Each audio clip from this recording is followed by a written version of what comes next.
ये तो समझ नहीं आ रहा, ये टर्म का जिक्र नहीं हुआ था कभी, so even that you can take a picture of that and send it to me कि सर ये समझा दो, राइट? So even we can do that. अगर काफी शॉर्ट सिंपल टर्म हुआ तो मैं उसको आपको फोन पे समझा दूंगा, व्हाट्सएप पे समझा दूंगा। अगर कोई बहुत कॉम्प्लेक्स कोई चीज हुई then I will make sure कि क्लास के अंदर, क्लास के बाद वो आपको समझा दी जाए, ठीक है? सो इवन मेक श्योर कि ऐसा कुछ अगर आपको इनसाइट में भी मिलता है then please let us know, ठीक है? Alright, now let me start the screen share and हम बाकी की चीजें आज कवर करते हैं एंड कुछ क्वेश्चन भी सॉल्व करते हैं ताकि आपको एक you have a good grip on the topic what we have covered, right? So just wait a minute, I will start the screen share and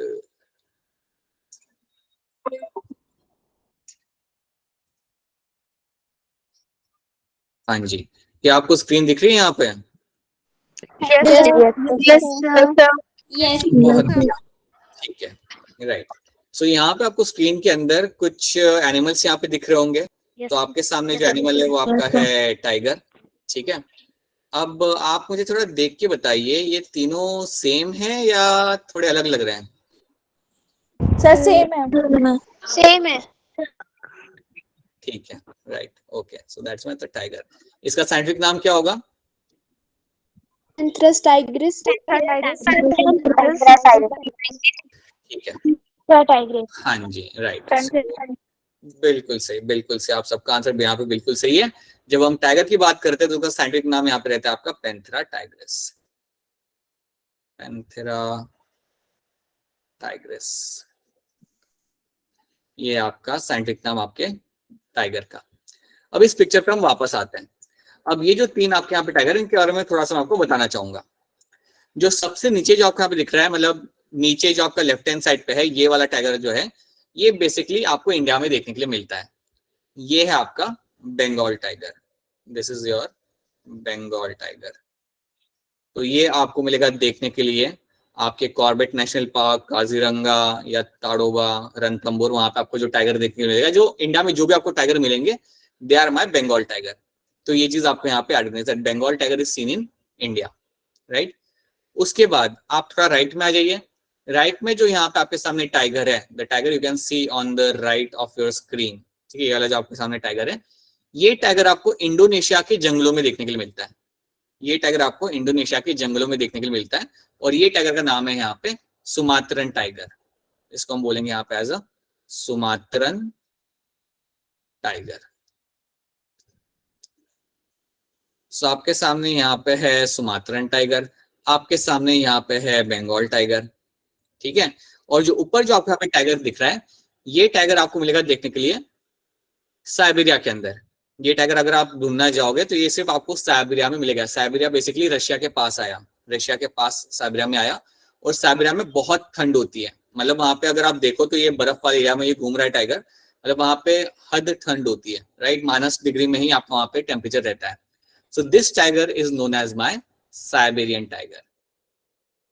ये जो है मेरा यहाँ पे, इसको हम बोलेंगे यहाँ पे as a Siberian tiger, right? तो तीन टाइगर आपके सामने, साइबेरियन, सुमात्रन और बंगाल टाइगर। तीनों टाइगर ग्लोबली अलग अलग एरिया में पाए जाते हैं। एक साइबेरिया में दिख रहा है आपको, एक आपका इंडिया में दिख रहा है और एक आपको दिख रहा है इंडोनेशिया के अंदर, राइट? अब ये जो टाइगर है, अब आप जानते हो कि टाइगर का जो साइंटिफिक नाम होता है वो आपका होता है यहाँ पे पैंथेरा टाइग्रिस। लेकिन अगर देखा जाए, अगर मैं आपके सामने पैंथेरा टाइग्रिस नाम लिखूं तो आप समझ नहीं पाएंगे कि मैं बंगाल टाइगर की बात कर रहा हूँ या सुमात्रन टाइगर की बात कर रहा हूँ। मैं आपको आके बोलूँ कि मैंने पैंथेरा टाइग्रिस देखा, राइट? या फिर कोई बाहर से, रशिया से कोई आदमी आके आपको बोले कि मैंने पैंथेरा टाइग्रिस देखा, तो आप सोचोगे ये कौन से टाइगर की बात कर रहा है, ये यहाँ पे आके इसने कोई टाइगर देखा है, ये कहीं साइबेरिया में टाइगर देख के आया है। So that is a kind of confusion you can have, right? So इसलिए करा क्या जाता है कि जब आपके पास एक ही स्पीशीज अलग अलग ज्योग्राफिकल एरिया में आपको मिलती है, एक ही स्पीशीज जो आपको अलग अलग ग्लोबली ज्योग्राफिकल एरिया के अंदर मिलती है, तो उनके अंदर हम एक और यहाँ पे टर्म ऐड करते हैं। यहाँ पे हम जीनस तो हमने यहाँ पे ऐड किया, ये जीनस स्पीशीज तो आपका रहता ही है। उसके साथ साथ हम यहाँ पे एक और टर्म याद करेंगे, उसे हम बोलेंगे यहाँ पे सब species. So there is one more term which will be added over here, and the new term जो आप इसके आगे आप लगाओगे उसको हम बोलते हैं यहाँ पे एज अ सब स्पीशीज। सो यहाँ पे एक और मैं टर्म याद करूंगा, ऐड करूंगा, and that is called as my subspecies. आप क्वेश्चन ये सब स्पीशीज बेसिकली क्या होता है, like what is subspecies over here, या ये कैसे दिखेगा, तो मैं इसका आपको एग्जांपल देता हूँ। अगर मैं बात करूं मेरे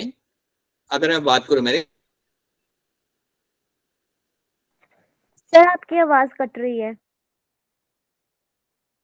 सर आवाज नहीं आ रही। सर आपकी आवाज नहीं आ आवाज रही है। नहीं आ रही है। सर आवाज नहीं आ रही है। आवाज नहीं आ रही है। सर आवाज नहीं आ रही है।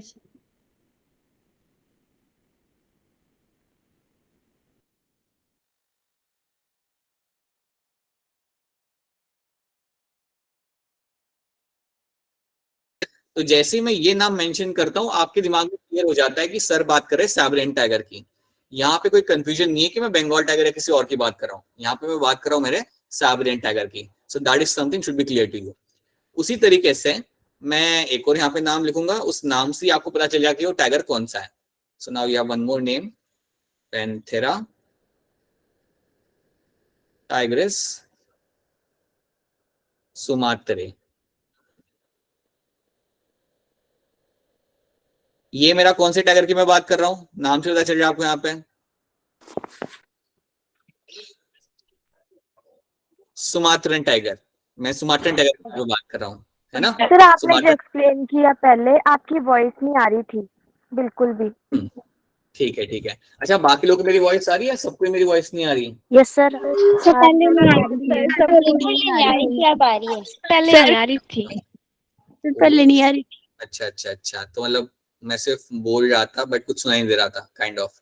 ठीक है, ऑलराइट। चलिए एक बार फिर बताता हूँ आपको। तो क्या आपको इतना पता चला कि ये तीनों टाइगर कहाँ से है, इतना आपको पता चला?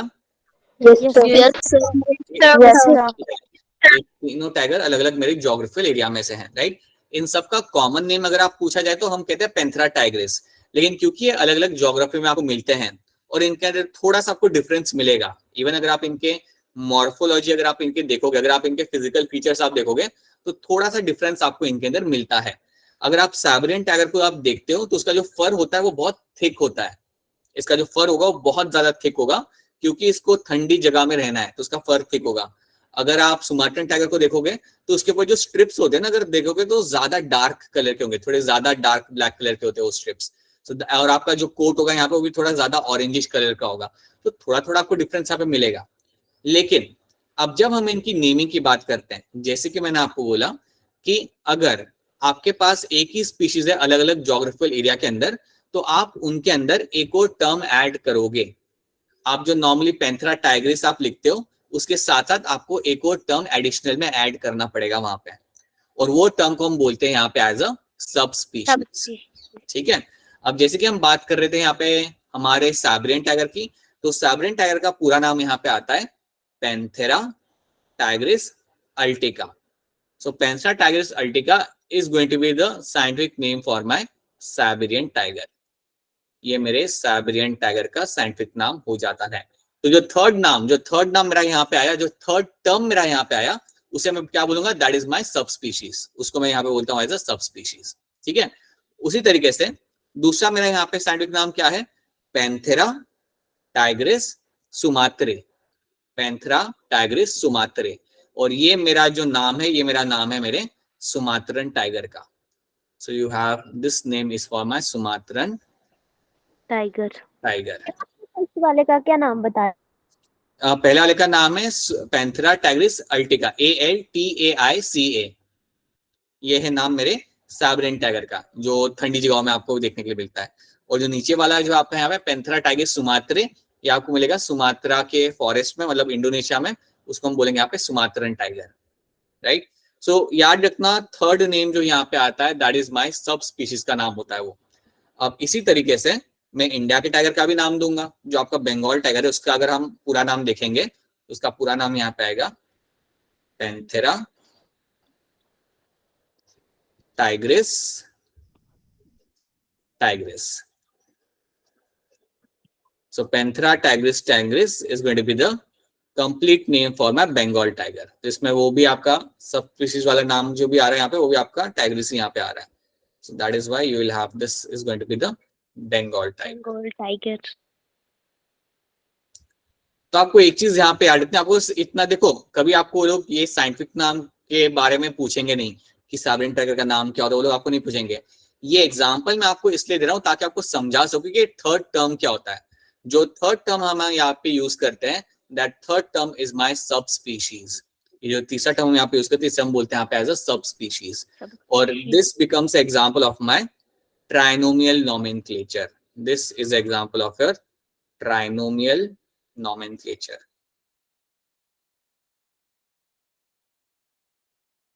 तो याद रखिएगा, ट्राइनोमियल नॉमेनक्लेचर की अगर कोई बात करता है, अगर आपसे टीचर आपसे कहता है कि क्या होता है ट्राइनोमियल नॉमेनक्लेचर के अंदर, तो याद रखना ट्राइनोमियल नॉमेनक्लेचर के अंदर आप जीनस स्पीशीज के बाद एक सब स्पीशीज का भी नाम आप वहां पे ऐड करते हो। और ये जनरली उन एनिमल्स के लिए किया जाता है, उन स्पीशीज के लिए किया जाता है जो एक ही होती है लेकिन अलग अलग जोग्राफिकल एरिया में आपको देखने के लिए मिलती है, राइट। जो सेम होती है बट अलग अलग जोग्राफिकल एरिया में देखने के लिए मिलती है, तो इसलिए उनके अंदर हम एक और यहाँ पे टर्म ऐड करते हैं, उसको हम बोलेंगे यहाँ पे एज अ सब स्पीशीज, जिससे हम उन्हें डिफ्रेंशिएट कर पाए, जिससे हम उन्हें काफी क्लियरली हमारे दिमाग में और हम ऑन पेपर उन्हें डिफ्रेंशिएट कर पाए। So this is known as my trinomial nomenclature. तो कभी कोई पूछे कि ट्राइनोमियल नॉमेनक्लेचर में क्या एक्स्ट्रा ऐड होता है, तो आपका आंसर होगा सब स्पीशीज। इतनी ही चीज आपको यहाँ पे याद रखनी है। क्या ये वाली बात सबको यहाँ पे समझ आ रही है? Is this part clear to all of you? Yes, sir. तो ये बात याद रख लेना। So that is something you will find over here, ठीक है। मैं आपको एक एग्जांपल दे सकता हूँ। जैसे नहीं उस दिन हमने लंगूर की फोटो देखी थी, हिमालयन लंगूर की, तो वैसे ही हमारे यहाँ पे भी जो लंगूर मिलता है उसे हम कहते हैं हनुमान लंगूर। तो इवन अगर आप उनके भी अगर साइंटिफिक नाम चेक करते हो ना, तो उसमें वो सब स्पीशीज कई बार लगाना पड़ता है, राइट, क्योंकि वो जोग्राफिकल एरिया से वो थोड़े स्पीशीज आपके अलग हो जाते हैं, इसलिए आप वहाँ पे सब स्पीशीज का नाम वहाँ पे यूज करते हो, ठीक है। तो that is something you have to know. तो इतना आपने यहाँ पे देख लिया। तो सब स्पीशीज या ट्राइनोमियल नॉमेनक्लेचर का कॉन्सेप्ट प्लीज हमेशा आप लोग याद रखिएगा। अब नेक्स्ट चीज हम यहाँ पे देखेंगे, that is my something in terms of where some terms, कुछ टर्म्स हम यहाँ पे समझेंगे। एक टर्म जो हम यहाँ पे समझेंगे दैट इज माई फ्लोरा, कि ये फ्लोरा क्या होता है। जब भी फ्लोरा टर्म आपके सामने आए, आपने एक चीज याद रखनी, यहाँ पे प्लांट्स की बात होगी, यहाँ पे एनिमल्स की बात हो ही नहीं सकती, ठीक है। अब फ्लोरा होता क्या है, देखिए ये जो पार्ट हम पढ़ रहे हैं ना, ये टेक्सोनॉमिकल एड का ही पार्ट है। सो अगर मैं आपको बोलूं कि मेरे पास एक किताब है, राइट, और I can call it as a flora, so that means what, मेरे पास एक बुक होगी, उस बुक के अंदर सारा इंफॉर्मेशन होगा प्लांट्स के बारे में एक पर्टिकुलर एरिया के। सो समझे, मेरे पास एक फ्लोरा नाम की ऐसी किताब है, जैसे यहाँ पे फ्लोरा इंडिका करके एक किताब है यहाँ पे, राइट। सो ये बुक के अंदर क्या होगा, इस बुक के अंदर एक पर्टिकुलर एरिया में जितने भी आपको प्लांट्स मिलते हैं उनके बारे में आपको इंफॉर्मेशन देखने के लिए मिलेगी, और उस हैबिटेट के बारे में भी इंफॉर्मेशन देखने के लिए मिलेगी। तो याद रखना, इस किताब के अंदर या फ्लोरा नाम की जो आपके पास जो आपके सामने जो बुक आएगी, उसके अंदर दो चीजें होंगी। First of all it will have information for plants, plants की इंफॉर्मेशन होगी, एक पर्टिकुलर एरिया के प्लांट्स की इंफॉर्मेशन होगी, और उसका जो हैबिटेट है वहां का, उसके बारे में भी आपकी इंफॉर्मेशन वहां पे दी गई होगी। So that is called as my flora. तो इसे भी आप कई बार यूज करते हो जब आप फील्ड पे काम करने के लिए जाते हो। When you go to work in a field, then also you do that. To describe the habitat of the plant in a given area, it also takes into account the distribution of plants in a particular area, right? तो ये क्या बताते हैं आपको, habitat of plants का मैं बताता है एक particular area का, it also takes into account the distribution of plants in a particular area, मतलब कौन से plants वहां पे देखने के लिए मिलते हैं, वो आप वहां पे जाके पता कर सकते हो। तो याद रखना, flora is use for that. So flora एक तरीके से भी गाइड है, या आपकी एक गाइड होती है जो आपको हेल्प करती है पता करने के लिए कि यार एक एरिया में कौन से प्लांट्स है, और वो वाला एरिया के अंदर किस टाइप का हैबिटेट है, राइट। मतलब हैबिटेट हिली हैबिटेट है या डेजर्ट टाइप का हैबिटेट है, रेन फॉरेस्ट है, that is all something you get to realize over there, ठीक है। क्या फ्लोरा टर्म आपको यहाँ पे समझ आ रहा है? Is the flora term clear to all of you? Yes sir. अरे क्या फिर से समझा दो। हाँ जी। तो इसमें है क्या ना, फॉर एग्जाम्पल समझो कि आप फील्ड पे काम करने के लिए जा रहे हो, राइट, आप प्लांट्स को आइडेंटिफाई के लिए आप जा रहे हो, तो आपको कुछ तो भी बुक चाहिए आपके साथ, आपको एक बुक चाहिए होगी वहां पे आपके साथ, ताकि आप प्लांट्स को आइडेंटिफाई कर सको, राइट, एक पर्टिकुलर एरिया के, और उसके हैबिटेट के बारे में आपको थोड़ी इन्फॉर्मेशन हो। तो आप एक बुक जो यहाँ पे यूज करोगे उसे हम बोलेंगे यहाँ पे फ्लोरा। सो फ्लोरा जो आपकी जो गाइड होती है, उसके अंदर क्या होता है, उसमें इन्फॉर्मेशन क्या होती है वो आपको समझनी है, वो आपको याद रखनी है। उसमें इन्फॉर्मेशन दो चीज की होती है, एक तो प्लांट्स के जो हैबिटेट है, उसमें पहली चीज सिर्फ प्लांट्स की इंफॉर्मेशन होगी, सबसे पहली चीज। दूसरी चीज, उस एरिया में कौन से प्लांट्स देखने के लिए मिलते हैं, एक इंफॉर्मेशन ये होती है, दूसरी चीज वो एरिया में हैबिटेट कैसा है उसकी इंफॉर्मेशन इस बुक में आपको देखने के लिए मिल जाएगी. So that is something you have to know in terms of flora. So flora एक ऐसी किताब है इसमें आपको ये दो इंफॉर्मेशन देखने को मिलती है, अबाउट द प्लांट्स, उसकी डाइवर्सिटी उस एरिया के अंदर, और वहां पे हैबिटेट कैसा है. ये दो चीजें आपको वहां पे पता चलती है. So that is going to be your flora, right. Then you have something like your manual. So ये term clear हुआ. ये वाला term जिसको I hope ये clear है now. This term is clear to one of you. Yes, Yes, sir. Yes, sir. Yes, sir. Then you have another term that's a manual. So manual भी एक ऐसे एक बुक जैसा ही होता है, एक छोटी सी बुक जैसा होगा ये. इसमें क्या होगा? इसमें होगा information of all the species in a given area. यहाँ पे हम सिर्फ plants की बात नहीं कर रहे हैं. So this provide information on identification of species in a given area. So एक एरिया के अंदर कौन सी स्पीशीज मिलती है और उसे आप कैसे आइडेंटिफाई कर सकते हो उसके रिगार्डिंग इंफॉर्मेशन होगी. तो मैनुअल में बेसिकली सिर्फ प्लांट की बात नहीं होती, उसमें शायद फंगाई का भी इंफॉर्मेशन होगा, इंसेक्ट्स का भी इंफॉर्मेशन होगा, बर्ड्स का भी हो सकता है. That is called as my manual. So manual provide information on identification of species in an given area.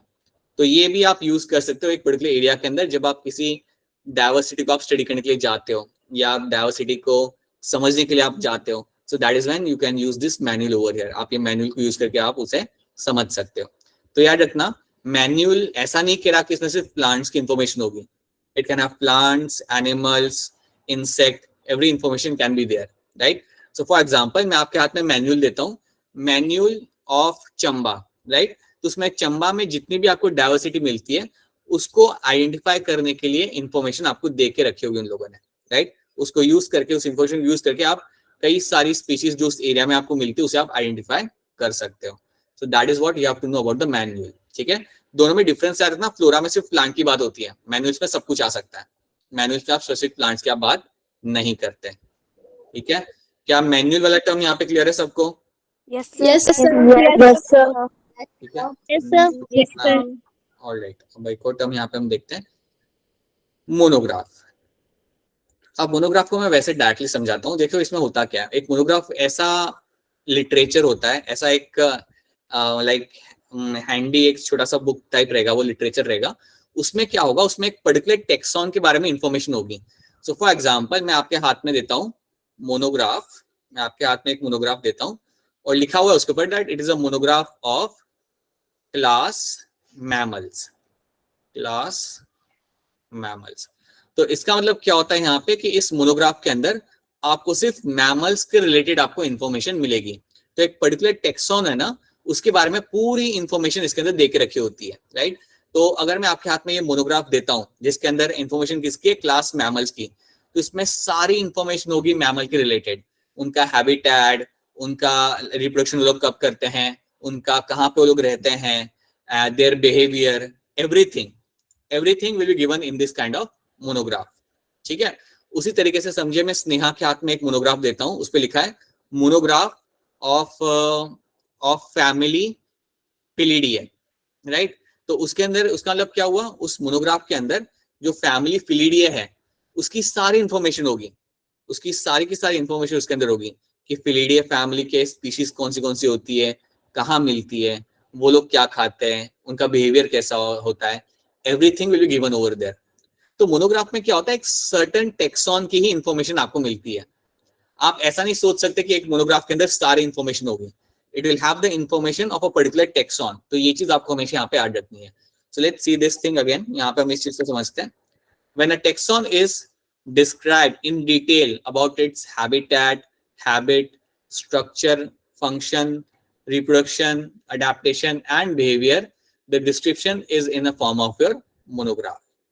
ठीक है, तो अगर मैं आपको बोलूं, अगर मैं आपको एक एग्जांपल दूं, आप बताइए, अगर मैं आपके सामने एक मोनोग्राफ दूं, if I give you a monograph of order Primata, तो उसमें किसकी इंफॉर्मेशन होगी, भर भर के किसकी इंफॉर्मेशन होगी उसके अंदर? Sir, humans. Humans, monkey, right. gorilla. हाँ जी, ह्यूमंस, मंकी, गोरिल्ला, चिंपैंजी, लंगूर, सबकी इंफॉर्मेशन उस मोनोग्राफ के अंदर होगी. और इंफॉर्मेशन में सब कुछ होगा, ये कहाँ मिलते हैं, इनका हैबिटेट क्या होता है, क्या खाते हैं, अडेप्टेशन इनका क्या है, बिहेवियर कैसा होता है, everything will be given in a monograph.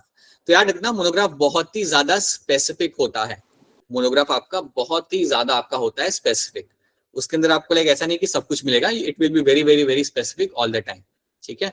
So that is something you have to know. मैं एक और आपको एग्जांपल पूछूंगा, मैं देखना चाहता हूँ कि क्या आपको ये याद है या नहीं। अगर मैं आपके हाथ में एक मोनोग्राफ देता हूँ और उसमें इंफॉर्मेशन है ऑफ ऑर्डर रोडेंशिया,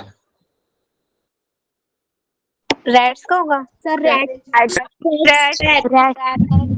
यस रैट्स के बारे में सारी इंफॉर्मेशन वहां पे, तो ये एक टेक्सॉन जो आपका है यहाँ पे रोडेंशिया वाला, उसकी सारी इंफॉर्मेशन उसके अंदर वहां पे दे के रखी होगी, बिल्कुल सही। So that is our monograph, so that is how the monograph is always going to be. तो ये 3 टर्म आपको याद रखना है, इन 3 टर्म को आपको सेपरेट करना आना चाहिए, कौन क्या कह रहा है, जो बहुत ज्यादा डिफिकल्ट है नहीं। So that is something you have to know. So क्या मोनोग्राफ आपको यहाँ पे clear, is the monograph clear to all of you? Yes, yes, yes, sir.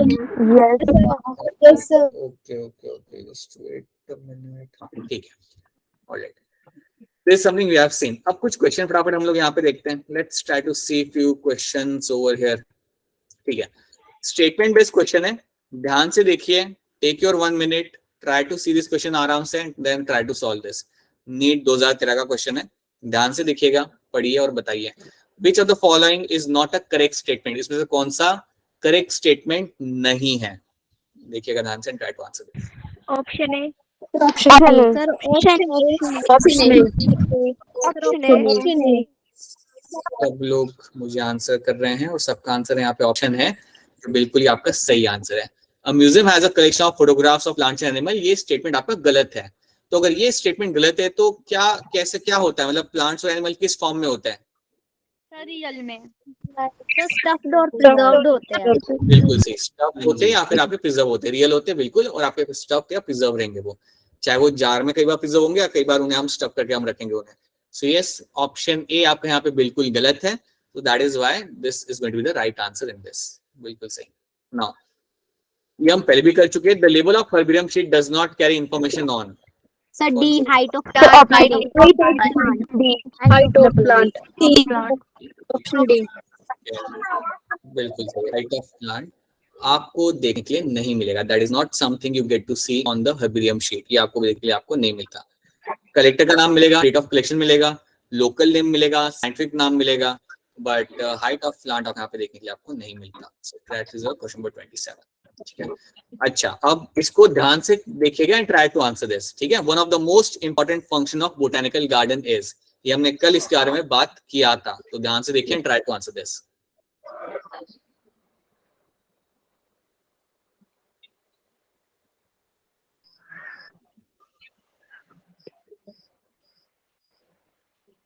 Sir option D, option C, option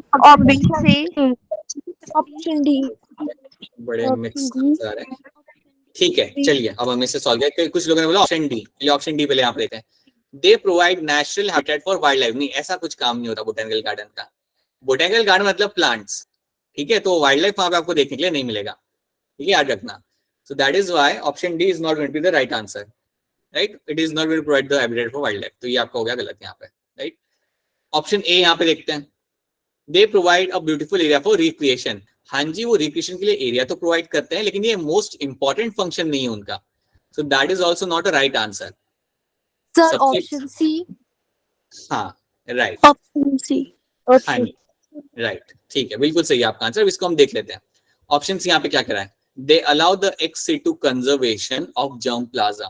देखो जर्मप्लाज्म मतलब एक particular plant के जो gametes होते हैं उनको कंजर्व करना वाया एक्स सिटू कंजर्वेशन। आपको ये टर्म पे फोकस करना है। एक्स सिटू कंजर्वेशन मैंने आपको समझाया था, अगर आपकी कोई स्पीशीज अगर डिक्लाइन हो रही है तो आप उसे लेके आते हो बोटेनिकल गार्डन के अंदर और उसे आप ग्रो करते हो ताकि उसका नंबर बढ़े, और एक बार उसका नंबर एक इनफ नंबर जब उसका हो जाता है देन आप उसे वापस रिलीज करते हो back into the wild, right. So अंदर जब आप एक पॉपुलेशन को ग्रो करते हो, उनका नंबर जब आप बढ़ाते हो, that is my ex situ conservation, जो एक बहुत ही इंपॉर्टेंट फंक्शन है बोटेनिकल गार्डन का। So ex situ conservation of germplasm. Germplasm basically इसका मतलब ये होता है कि आप उनके जो गैमेट्स होते हैं उनको आप कंजर्व कर रहे हो, राइट, और उनको कंजर्व करके फिर आप नए प्लांट्स आप वहां पे बना रहे हो, सो उसे हम बोलेंगे यहाँ पे एज अ जर्मप्लाज्म, ठीक है।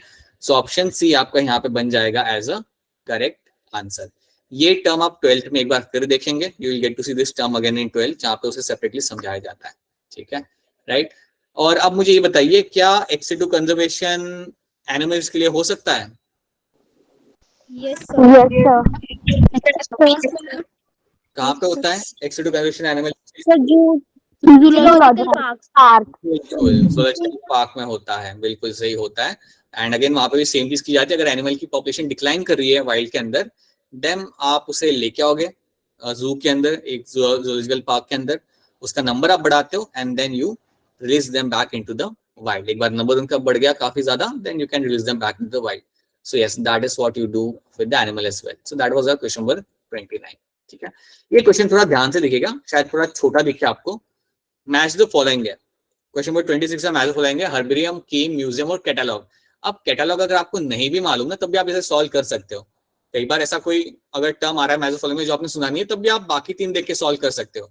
सो pay attention to all the statements और मैच करो इसे सही स्टेटमेंट के साथ। ट्राई टू टेल मी कौन सा यहाँ पे सही स्टेटमेंट आपका बैठेगा। ए बी सी डी नीचे ऑप्शन है, कौन से यहाँ पे सही हो जाएंगे, देखिए, take your time. D. Sir, option A. Okay, किसी ने बोला option A, Sir, B. Option D. किसी ने बोला option B, D. Sir, option B. Sir, option B. Option D. Option B. अच्छा, कुछ दो लोगों ने ए बोला है, 4 लोगों ने मुझे बी बोला है, और कोई? And option D. Option D, sir. Option D. Option D. Option C. Option D. ठीक है, ठीक है, A. अच्छा, ठीक है, चलो देखते हैं, चलो सॉल्व करो। Option B. Option D. बहुत अच्छा, वेट करो। Option D. अच्छा, ऑप्शन, ठीक है, ओके, चलिए देखते हैं। पहला टर्म है यहाँ पे हर्बेरियम, तो हर्बेरियम को यहाँ पे मैच करते हैं। पहला यहाँ पे आपका उसके साथ जो मैचिंग यहाँ पे है, that is going to be, it is a place having a collection of preserve plants and animal. नहीं, ये तो मैच नहीं कर रहा, हर्बेरियम में एनिमल्स को नहीं रखते, तो 1 तो गलत है आपके यहाँ पे, राइट। सेकंड क्या है यहाँ पे आपका, a list that enumerates methodically all the species found in an area with a brief description aiding identification। ये भी हर्बेरियम वाला चीज तो यहाँ पे लग नहीं रहा, सो एक के साथ 2 भी नहीं आएगा यहाँ पे, ठीक है। थर्ड देखते हैं यहाँ पे, is a place where dried and pressed plant specimen are mounted on a sheet and kept। ये सही है, सो ए के साथ मेरा 3 यहाँ पे मैच कर रहा है, तो यहाँ पे देख लो ए के साथ 3 कहाँ पे मैच कर रहा है, बी के साथ कर रहा है और डी के साथ कर रहा है, मतलब ए और सी तो मेरे यहाँ पे आंसर होने नहीं वाले, ठीक है। तो इतना हमें पता चल गया। अब हम की को देखते हैं यहाँ पे, लेट्स से की यहाँ पे आपकी क्या कह रही है। सो की के साथ जो बी वाला यहाँ पे ऑप्शन है की, उसको मैच करते हैं 4 के साथ। A booklet containing a list of character and their alternatives which are helpful in identification of various taxa। ठीक है, तो ये मुझे काफी ज्यादा सही लग रहा है। This is something which is actually seems very much helpful for me apparently, right? Your booklet containing a list of characters and their alternatives which are helpful in identification of the various taxa। चलो कोई नहीं, हम दूसरा भी देखते हैं, option D किसी को हम यहाँ पे देखते हैं, म्यूजियम किसके साथ मैच करेगा। सो म्यूजियम मैच करेगा मेरे स्टेटमेंट 1 के साथ, राइट। सी के साथ हम यहाँ पे मैच करते हैं, तो ये मेरा यहाँ पे मैच करेगा, राइट। एंड देन अगर आप यहाँ पे कैटलॉग अगर आप यहाँ पे देखते हो, सो कैटलॉग के लिए आपका जो यहाँ पे आएगा that is going to be your option 2 over here, right. सो डी के साथ यहाँ पे मेरा ऑप्शन 2 यहाँ पे मेरा आ जाता है, right. So in that case फिर आप देखोगे यहाँ पे that your option D becomes your right answer. तो इवन अगर आपको एक टर्म मालूम ना भी हो, तब भी आप बाकी वाले टर्म्स आप यहाँ पे देख सकते हो and you can actually come up with the right answer. ये स्टेटमेंट को देखो, यहाँ पे लिखा हुआ है कि लिस्ट ऑफ कैरेक्टर्स होते हैं एंड देयर अल्टरनेटिव, राइट। मतलब लाइक कॉन्ट्रास्टिंग कैरेक्टर को लोग बात कर रहे हैं, वो लोग टर्म डायरेक्टली कॉन्ट्रास्टिंग टर्म यहाँ पे यूज नहीं करे, but they are writing the same thing and which are helpful in identification of various taxa. So that is something you can find happening with the key. So option D आपका यहाँ पे आएगा as a right answer. ऐसे और questions आप solve करोगे तो आपका हाथ बैठ जाएगा। अगर आपका आंसर अभी सही नहीं भी आ रहा, इट्स कंप्लीटली फाइन, टाइम के साथ साथ things will change and you will be able to answer this questions for sure, right. ये भी एक क्वेश्चन है, ये तो थोड़ा सिंपल है कंपैरेटिवली। यहाँ पे आपके सामने कॉलम 1 कॉलम 2 देके रखा हुआ है। अगर आपको याद हो तो एक हमने टेबल देखा था हमारे एनसीईआरटी के अंदर, उसके ऊपर बेस्ड है। तो बताइए ध्यान से देखिए कॉलम 1 और कॉलम 2 को और बताइए कि कौन सा आंसर यहाँ पे सही हो सकता है। विच answer over here can be option A. Sir A, option A.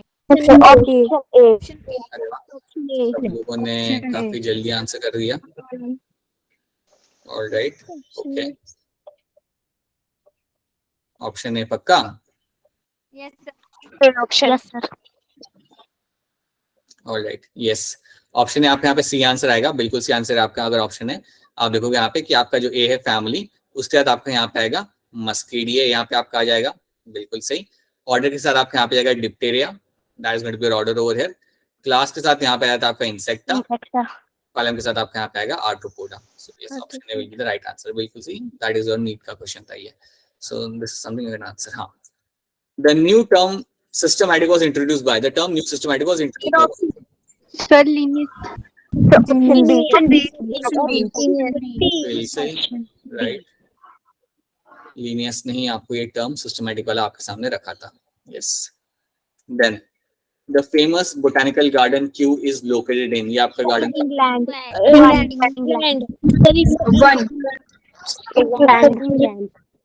ठीक है। आप मुझे, ठीक है, आप लोग का आंसर इंग्लैंड जो आप मुझे बता रहे हो, आपका आंसर बिल्कुल यहाँ पे सही है। आप मुझे ये बता दो कि ये लखनऊ में कौन सा बोटानिकल गार्डन है? Sir NVRI।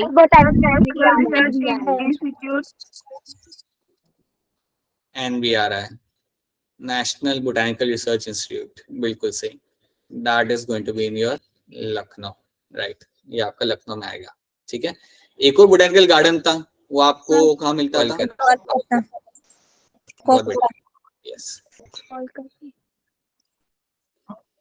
these are generally dash in nature, physical, बिल्कुल सही, एनालिटिकल।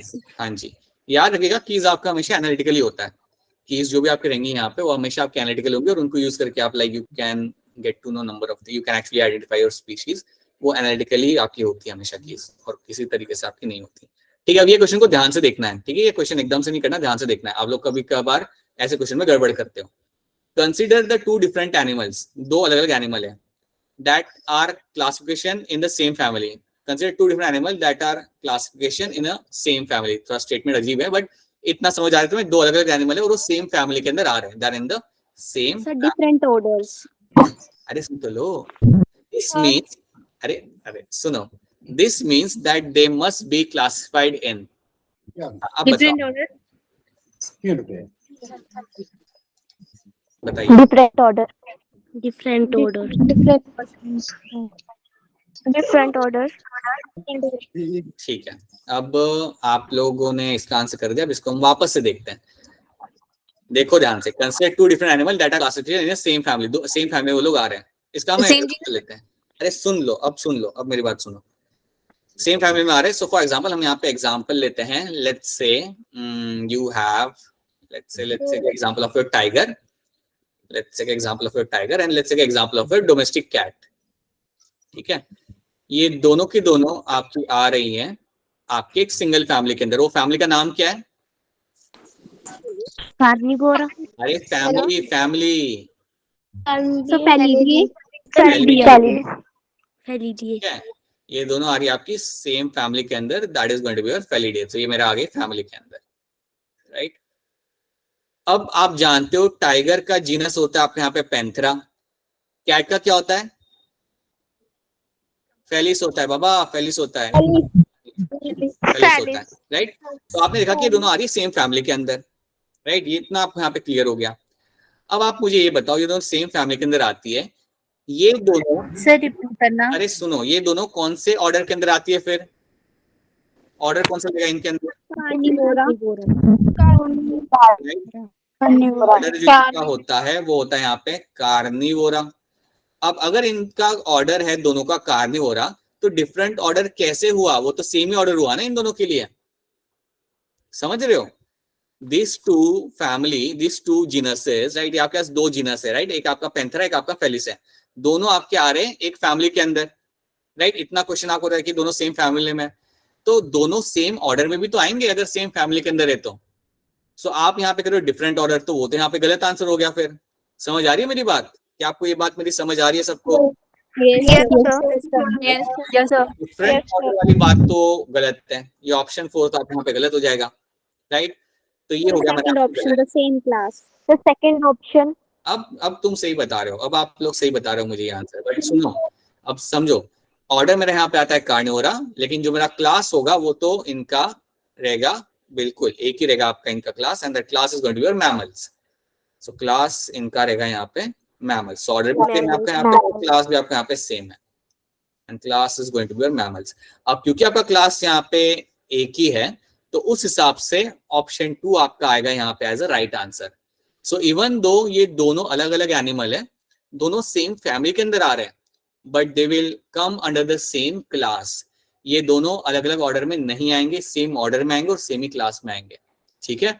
तो ऑप्शन डी या ऑप्शन 4 आपका यहाँ पे हो जाता है गलत, और वो आपका यहाँ पे सही आंसर नहीं होगा।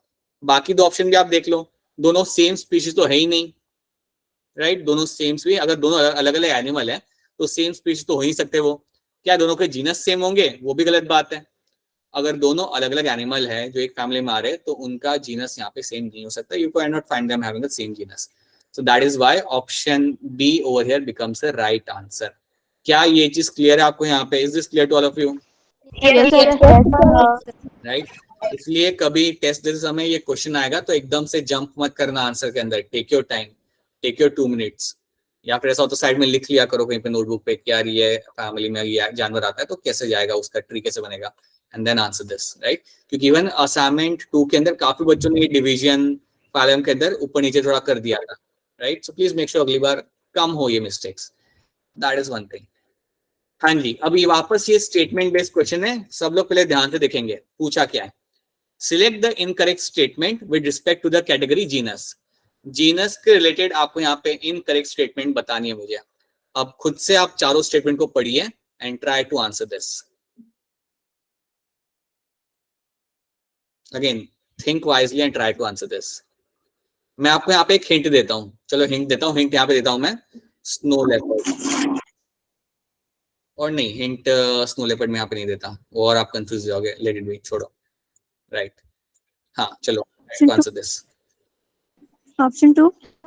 ऑप्शन 2 ठीक है। Anyone else? और कोई बताइए, anyone else with answer? Sir, option 2. Option 2. आकांक्षा भी ऑप्शन 2 के, एक सेकंड। हाँ जी, और कुछ ऑप्शन 2 कह रहे हो आप लोग? Anything else? Sir option 1। अच्छा, ऑप्शन 1, ओके ठीक है। 2-1 के बीच में कंफ्यूजन है आपको। देखो पूछा क्या उन्होंने, इनकरेक्ट स्टेटमेंट कौन सी है। चलिए अब देखते हैं हम लोग, चलिए हम लोग इसे देखते हैं, लेट्स सी कि इनमें से इनकरेक्ट स्टेटमेंट मेरी यहाँ पे कौन सी बनेगी। So let's try to see that. पहला स्टेटमेंट मेरे यहाँ पे क्या है, it is a group of और असेंबली ऑफ रिलेटेड स्पीशीज। ये तो सही है, genus basically means group of related species, right? It's a group और असेंबली ऑफ रिलेटेड स्पीशीज। ये स्टेटमेंट मेरे यहाँ पे सही है, इसमें आपको कंफ्यूजन नहीं रखना, ये स्टेटमेंट आपका सही आएगा। हाँ जी, क्वेश्चन तो आप डायरेक्टली अनम्यूट करके आप पूछ सकते हो क्वेश्चन, अगर आपको कुछ पूछना हो तो, ठीक है? So it is a group or assemblage of related species. That's a true statement. Statement 2 मेरा यहाँ पे क्या है, चलो 2 को बाद में देखते हैं, 3rd को देखते हैं। Related genera are kept in a same family. क्या ये सही या गलत है ये वाला? Yes, sir. अरे बिल्कुल सही है, कॉन्फिडेंटली बोलो, बिल्कुल सही है। जो आपके रिलेटेड जेनेरा होते हैं उनको आप सेम फैमिली के अंदर आप रखते हो। जो भी जेनेरा काफी एक दूसरे से रिलेटेड रहेंगे उनको आप एक फैमिली के अंदर रखते हो। जैसे आपका फेलिस हो गया, आपका पेंथरा हो गया, रिलेटेड है तो आपने उन्हें रख दिया एक फैमिली के अंदर। So that's a true statement. Statement 4, Triticum and Mangifera are the example of genera. ये भी सही है, ये भी अगर आप पढ़ोगे तो ये दोनों जीनस है आपके यहाँ पे। So that's also true. Option 2 क्या कह रहा है यहाँ पे, अ genus essentially possesses more than one number of species. A genus essentially possesses more than one number of species. वो लोग ऐसा कह रहे हैं कि एक जीनस के अंदर हमेशा एक से ज्यादा स्पीशीज देखने के लिए आपको मिलेगी। एक जीनस के अंदर हमेशा एक से ज्यादा स्पीशीज आपको देखने को मिलेगी। ये बात सही नहीं है, ऐसा जरूरी नहीं होता बेटा, कई बार ऐसा होता है कि एक जिनस में एक ही स्पीशीज होती है, और उसका मैंने आपको एग्जाम्पल भी दिया था। क्या एग्जाम्पल दिया था? अंशिया स्नो लेपर्ड। राइट, बहुत बढ़िया, यस। अंशिया स्नो लेपर्ड मैंने आपको एग्जाम्पल दिया था। तो अंशिया जो आपका यहाँ पे है, जो आपका एग्जाम्पल बन जाता है मेरे यहाँ पे स्नो लेपर्ड का, तो ये अंशिया जीनस के अंदर एक ही स्पीशीज आपकी आती है, राइट। इसके अंदर आपको सिर्फ एक ही स्पीशीज देखने के लिए मिलेगी। तो याद रखना ये बात हमेशा, हमने एग्जाम्पल पैंथरा के लिए थे समझने के लिए, बट ऐसा जरूरी नहीं है कि हमेशा एक जीनस में आपको एक से ज्यादा स्पीशीज देखने के लिए मिलेगी। कई बार ऐसा होता है कि एक जीनस में एक ही होती है और दूसरी होती नहीं है, राइट। जैसे फॉर एग्जाम्पल आपका जो जीनस है ना एलिफस, अब एलिफस मैक्सिमस आप जानते हो, that is your elephant, right. तो इसका एलिफस जीनस के अंदर आपको सिर्फ एशियाटिक एलिफेंट मिलता है। सो इसके अंदर आपको सिर्फ एलिफस मैक्सिमस के अंदर सिर्फ एलिफस जीनस के अंदर आपको सिर्फ एशियाटिक एलिफेंट ही मिलता है और कुछ नहीं आता, मतलब एक ही जीनस में एक ही नाजा। हाँ, नाजा आपका एक एग्जांपल हो जाता है यहाँ पे, right. So similarly you can find कि आपका एक ही जीनस में आपको कई बार एक ही स्पीशीज देखने के लिए मिल सकती है, and that is why statement B आपका यहाँ पे हो जाता है as a incorrect answer. So statement B आपका यहाँ पे होगा as a incorrect answer, so that is something should be clear to you, ठीक है। तो क्या ये वाला क्वेश्चन सबको समझ आ रहा है? Yes, sir. Yes. कोई भी कंफ्यूजन रखना मत, समझना है तो पूछ लेना, like we have all the time under the sun to explain you again this thing, ठीक है, इसलिए पूछ लिया करो। So these are the questions we have done, right. इतने क्वेश्चंस आज हमने किए हैं, एंड इसके अलावा I will be sharing much more number of questions with you, like I will try to share, एक जो असाइनमेंट आपके साथ मैं शेयर करूंगा पॉसिबली आज रात को, you will get around 10 to 12 question, that's it. Like I will try to keep it till 10 only, not even 12, but जो भी आपको क्वेश्चन मिलेंगे वेरी लाइकली कि वो स्टेटमेंट बेस्ड क्वेश्चन होंगे, तो बिल्कुल अपना टाइम लो। लाइक अगर मैं आज शाम को अगर आपके साथ शेयर कर रहा हूँ, तो कल शाम को 7 बजे तक आप मुझे सबमिट कर सकते हो, like you have ample amount of time in solving those 10 questions, but I will try to give you statement वाले क्वेश्चन ताकि आपको करने की आदत लगे, because statement वाले question are like very vital in terms of NEET exam, और उनकी बस आदत लगनी आनी चाहिए। एक बार आपका हाथ बैठ गया कैसे क्वेश्चन को सॉल्व करना है, देन चाहे वो कौन से भी चैप्टर का हो, आपको आसानी होगी करने के लिए, राइट। कंपैरेटिवली आपके लिए काफी आसान हो जाता है, so that is something will do, ठीक है। तो यहाँ पे एक तरीके से आपका यहाँ पे चैप्टर खत्म होता है, that is one thing you have to remember. हाँ, इसमें मैं आपको एक चीज यहाँ पे ऐड करना चाहूंगा, अगर आपसे कोई पूछे व्हाट इज स्पीशीज, अगर आपसे पूछे कि यार ये बायोलॉजिकल कॉन्सेप्ट ऑफ स्पीशीज किसने दिया था, सो इसका आंसर याद रखना, दैट्स अर्नेस्ट मेयर।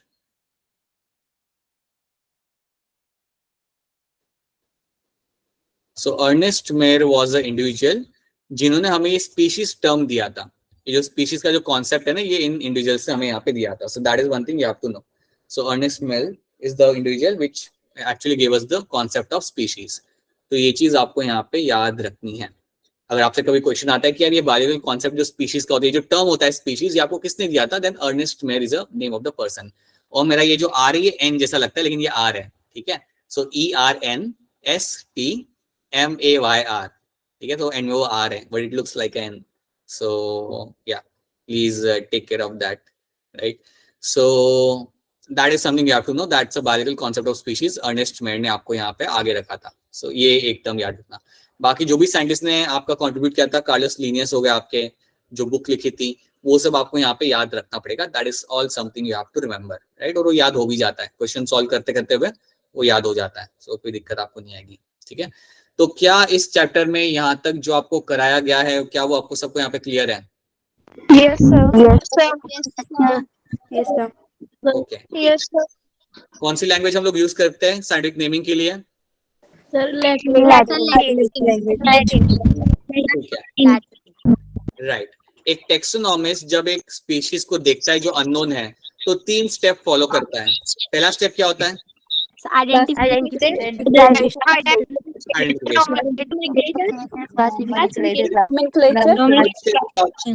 स्टेप क्या होता है? Third step sir class classification, tertiary classification, और बीच का जो स्टेप होता है हमारे यहाँ पे nomenclature. Correct, second step is going to be nomenclature. अगर मैं ट्राइनोमियल नेम यूज कर रहा हूँ तो जो मेरा थर्ड टर्म होगा उसे मैं क्या बोलूंगा?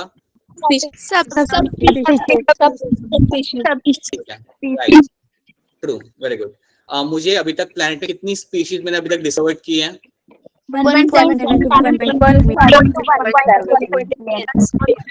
मिलियन, ठीक है, बिलियन में कर देना, अगर ऑप्शन मिलियन होगा वो मत करना, मिलियन करना, right. So million will be the या term over there. Alright, then system of nature तो आपको मालूम है, ये तो कार्लोस लिनस लिखा था, ये बुक तो आपको काफी क्लियरली मालूम है, right. Tell me the characters of phylum Chordata। Chordata phylum के मुझे 2 से 3 कैरेक्टर बता दो। Presence of notochord. Neural tube, Tail post bone. Anal tail, neural tube post and tail. बिल्कुल सही, notochord, neural tube, post anal tail. अब मुझे बताओ, नोटोकॉर्ड आपको मिलती है एम्ब्रियोनिक लेवल पे, वो बाद में किस में कन्वर्ट हो जाती है? Vertebral column. ठीक है, राइट। आपका न्यूरल ट्यूब किस में कन्वर्ट हो जा रहा है? Brain. Brain and spinal. ठीक है, राइट। अब मुझे आप, हाँ जी, राइट। अब मुझे आप ये बताइए, ये ऑर्डर जो मैं आपके सामने लिख रहा हूं, इसमें कौन से जानवर आते हैं?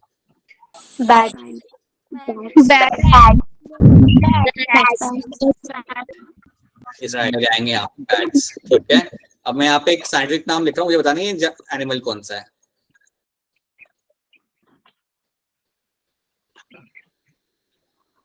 बताओ, कैनिस लूपस लिखा है मैंने, बताइए कौन सा एनिमल है? Wolf. Wolf, right, wolf is the right answer. वो डॉग का होता है कैनिस फेमिलियरिस, right. So that is going to be for a dog, ठीक है। That is also something you know, okay, right. मुझे ब्रिंजल और पोटैटो का जीनस क्या होता है? सोलिनम।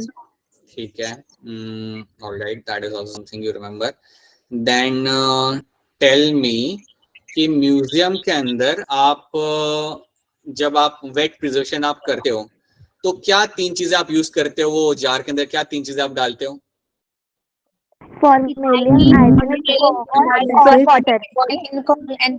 अल्कोहल एंड वाटर, ठीक है, इन तीनों का कॉम्बिनेशन आप वहां पे लगाते हो, ठीक है। मैं ड्राई प्रिजर्वेशन किस कंडीशन में करूंगा? ड्राई प्रिजर्वेशन मैं किस कंडीशन में करता हूँ?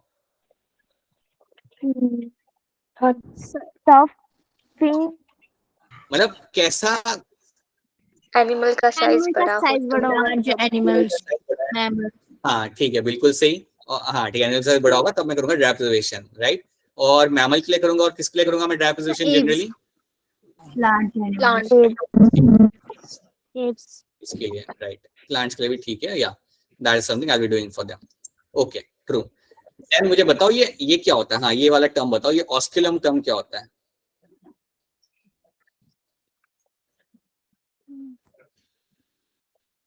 याद करो,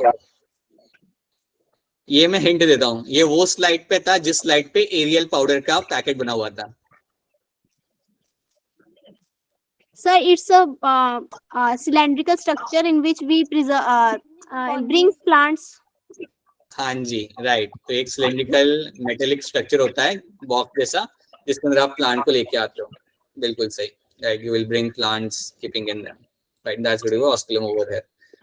Okay, then we have seen the botanical garden, we have seen the zoological parks, you know what the, अच्छा, इसका फुल फॉर्म मुझे अगर बता दोगे तो मुझे काफी खुशी होगी। CZA, Central Authority. और क्या करती है अथॉरिटी? ये जो में लगती है, हाँ, ये लोग रेगुलेट करते हैं कि कौन सी, right. So they basically create all the guidelines, यार एक जू को किस तरीके से ऑपरेट करना चाहिए, and how they should ensure that they are giving all the necessary environment for their animal.